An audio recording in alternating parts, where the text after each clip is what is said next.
Bienvenue sur le podcast Chrétienvis, le podcast qui t'aide à entreprendre avec foi, impact et vérité. Je m'appelle Hervé et ma mission, c'est d'aider les entrepreneurs chrétiens à bâtir un business aligné avec leur appel. Aujourd'hui, on va parler d'un sujet que beaucoup de croyants redoutent, la vente. On va lever les tabous et découvrir ensemble le vrai secret des meilleurs vendeurs chrétiens. Ceux qui vendent sans culpabilité, sans manipulation et avec un cœur connecté à Dieu. Pourquoi les chrétiens ont peur de vendre? Moi, ça m'est déjà arrivé en tant que chrétien. Et peut-être que toi, tu te trouves aujourd'hui dans cette situation. Soyons honnêtes. Quand on parle de vente, quand on parle d'argent, beaucoup de chrétiens se sentent mal à l'aise. On a peur de passer pour quelqu'un d'intéressé, de matérialiste, d'orgueilleux ou de trop commercial. Pourtant, vendre, ce n'est pas un péché. Quand c'est fait avec amour, avec intégrité et dans le but de servir, vendre devient un acte spirituel. Jésus lui-même proposait le royaume. Il parlait, enseignait, touchait les cœurs et transformait des vies. C'était un message d'amour, mais avec une invitation à choisir. Et c'est exactement ce que fait un bon vendeur chrétien. Il invite à une transformation, pas à une transaction. Vendre, c'est servir. Le meilleur vendeur chrétien a compris que vendre, c'est servir. Ce n'est pas forcer quelqu'un à acheter son produit ou service, mais c'est l'aider à résoudre un problème précis. C'est aimer suffisamment ton prochain pour lui proposer une solution concrète qui va changer sa vie. Marc 10,45 nous dit « Le Fils de l'homme est venu non pour être servi, mais pour servir ». Alors si ton offre, ton produit ou ta formation peut réellement bénir quelqu'un, tu as le devoir spirituel de la proposer. Le monde n'a pas besoin, tu sais, aujourd'hui de plus de vendeurs. Ils ont besoin de vendeurs remplis du Saint-Esprit. Il y a un autre secret dans la vente que je vais te dévoiler aujourd'hui. Il faut vendre par conviction, pas par pression. Je ne sais pas si ça t'est déjà arrivé d'avoir quelqu'un qui t'appelle tout le temps pour te proposer un service et même qui t'envoie des mails et ta boîte mail devient saturée à cause de cela. Moi, ça m'est déjà arrivé. Et un vendeur chrétien ne vend pas par peur. Il ne vend pas parce qu'il a besoin d'argent tout de suite, expressément, mais il vend par conviction. Les meilleurs vendeurs savent que leur mission vient de Dieu.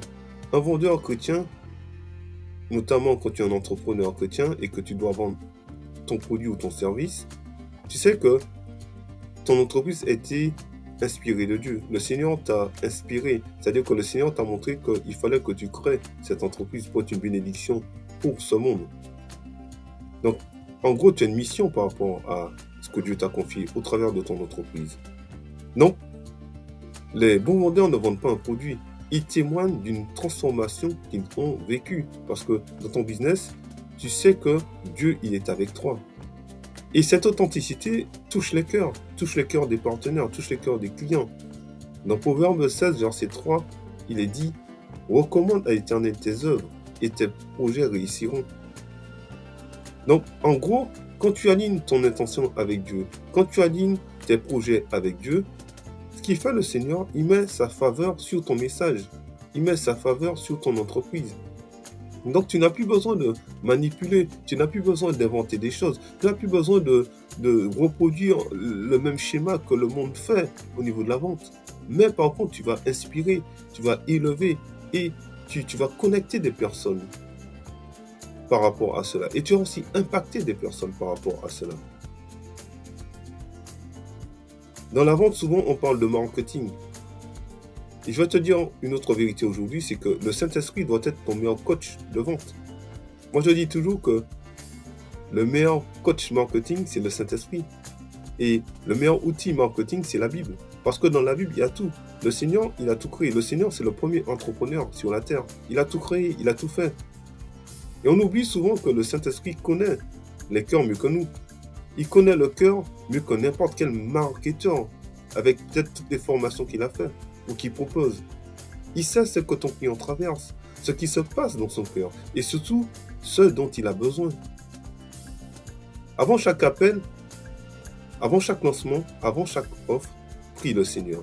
Passe ce temps de face à face, passe ce temps de cœur à cœur avec le Seigneur, afin que le Seigneur puisse te guider dans ce que tu dois entreprendre. Tu dis dans ce cas, Seigneur, guide mes mots. Aide-moi à parler avec amour et écouter avec ton cœur. Jean 16,13 nous dit que quand le Consolateur sera venu, l'Esprit de vérité, il vous conduira dans toute la vérité. Donc en gros, Seigneur, au travers de ce que je vais faire, au travers de cette transaction, aide-moi à être vrai pour ta gloire. C'est cette connexion au Saint-Esprit qui transforme ta vente en vrai ministère. En gros, tu ne vends plus. Tu sèmes, tu encourages, tu impactes et tu bénis.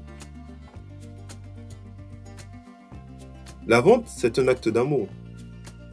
Le secret des meilleurs vendeurs chrétiens, ce n'est pas une technique. C'est un état de cœur. Ils ne vendent pas pour prouver, mais ils vendent pour servir. Ils ne cherchent pas à convaincre, mais à aimer. Et parce qu'ils vendent avec un cœur pur, Dieu honore leur effort.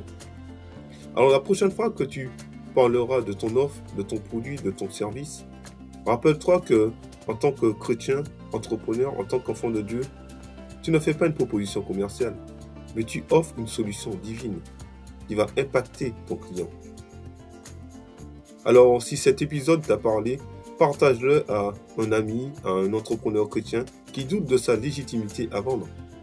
Abonne-toi au podcast Chrétien Biz pour apprendre à allier foi et business chaque semaine. Et souviens-toi, quand tu vends avec amour, tu ne fais pas du marketing comme le monde. Tu mets en place ton ministère pour impacter ce monde.